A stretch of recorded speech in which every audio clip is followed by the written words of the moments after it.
बार आपने प्रधानमंत्री जी को सुना था। अब तो शुरू नहीं हुए।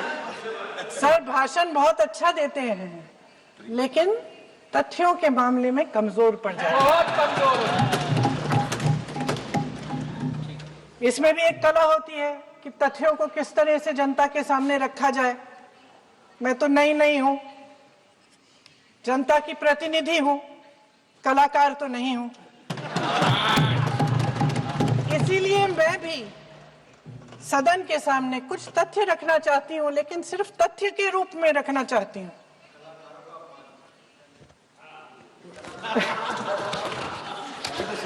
मैं उदाहरण दूं, उदाहरण दे देती हूं। सर मांग रहे हैं सर वंदे मातरम के बारे में, वंदे मातरम की जो सालगिरह पे आपने एक बड़ा कार्यक्रम आयोजित किया था, उसमें प्रधानमंत्री जी ने भाषण दिया। उसमें उन्होंने कहा कि 1896 में पहली बार गुरुदेव रविंद्रनाथ टैगोर ने ये गीत एक अधिवेशन में गाया। उन्होंने ये नहीं बताया कि कौन सा अधिवेशन था। महासभा, हिंदू महासभा का अधिवेशन था, आरएसएस का अधिवेशन था। किस बात से कतरा रहे थे कि ये कांग्रेस का अधिवेशन था। और उदाहरण दूं कि मैं अपना भाषण जारी रखूं। दे रही हूं। जो वंदे मातरम की जो क्रोनोलॉजी है वो भी आप समझिए, जो असली क्रोनोलॉजी है। 1875 में महाकवि बंकिम चंद्र चट्टोपाध्याय ने इस गीत के पहले दो अंतरे लिखे, जो आज हमारे राष्ट्रगीत घोषित हुए हैं, मतलब जो घोषित हुए थे और जिसको हम आज अपना राष्ट्रगीत कहलाते हैं। ये पहले दो अंतरे लिखे। 1882 में 7 साल बाद उनका एक उपन्यास प्रकाशित हुआ, आनंद मठ। उस उपन्यास में यही कविता उन्होंने प्रकाशित की, लेकिन इसमें 4 अंतरे जोड़ दिए। 1896 में कांग्रेस के अधिवेशन में गुरुदेव रविंद्रनाथ टैगोर ने पहली बार ये गीत गाया। 1905 में बंगाल के विभाजन के खिलाफ आंदोलन के समय वंदे मातरम जनता की एकता की गुहार बनकर गली गली से उठा।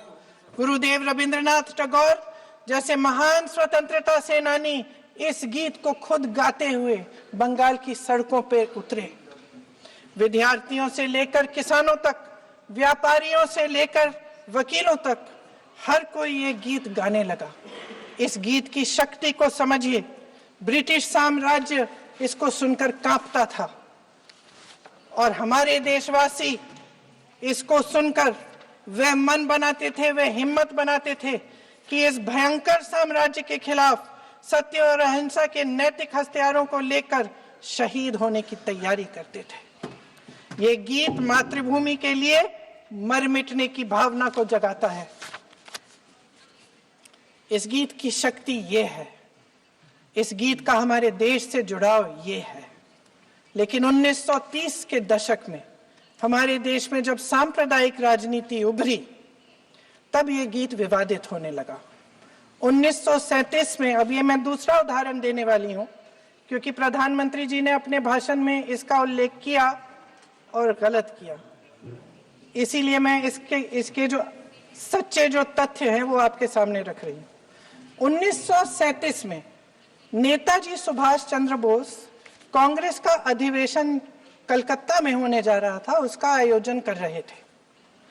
तो जो मोदी जी ने पत्र सुनाया सदन में 20 अक्टूबर का और कहा कि जवाहरलाल नेहरू जी ने नेताजी को ये चिट्ठी लिखी और ये कहा कि इस पर चर्चा होनी चाहिए, उससे पहले 3 दिन पहले नेताजी सुभाष चंद्र बोस ने पंडित जवाहरलाल नेहरू को एक चिट्ठी लिखी थी, जिसका जिक्र आपके प्रधानमंत्री ने नहीं किया। और इस चिट्ठी में सुन लीजिएगा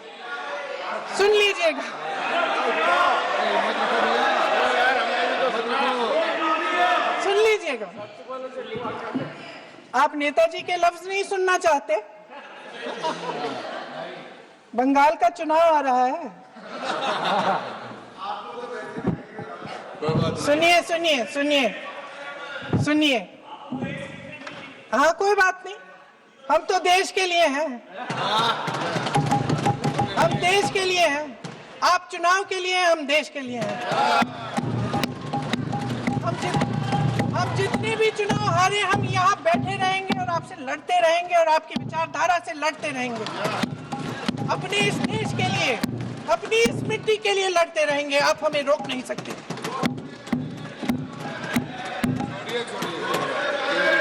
सुन लीजिए सुभाष चंद्र बोस जी ने क्या कहा, सुन लीजिए, सुन लीजिए। My dear Jawahar, reference Vande Mataram.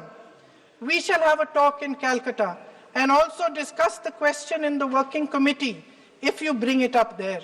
I have written to Dr. Tagore to discuss this matter with you when you visit Santi Niketan. Please do not forget to have a talk with him when you visit Santi Niketan. ये 17 अक्टूबर को लिखी जाती है। 10 अक्टूबर को नेहरू जी इसका जवाब देते हैं और आपके और 20 अक्टूबर को, हाँ ठीक है, 20 अक्टूबर को नेहरू जी इसका जवाब देते हैं। इस जवाब की एक पंक्ति प्रधानमंत्री जी ने सुनाई, बाकी पंक्तियां क्यों नहीं सुनाई? क्योंकि उनमें नेहरू जी क्या कह रहे हैं? There is no doubt that the present outcry against Vande Mataram is to a large extent a manufactured one by the communalists. Whatever we can do, whatever we do, we cannot pander to communalists' feelings, but to meet real grievances where they exist. I have decided now to reach Calcutta on the 25th morning. This will give me time to see Dr. Tagore as well as other friends. समझ रहे हैं आप? प्रधान चुप है तो समझ ही गए होंगे। फिर क्या होता है?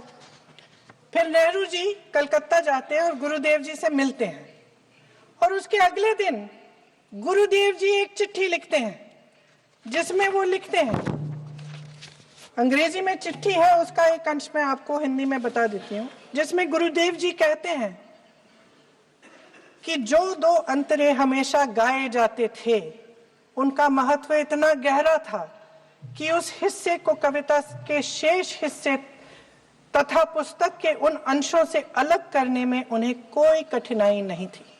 उन्होंने ये कहा कि स्वतंत्रता संग्राम में हमेशा से वही 2 अंतरे ही गाए जाते थे और उनको गाते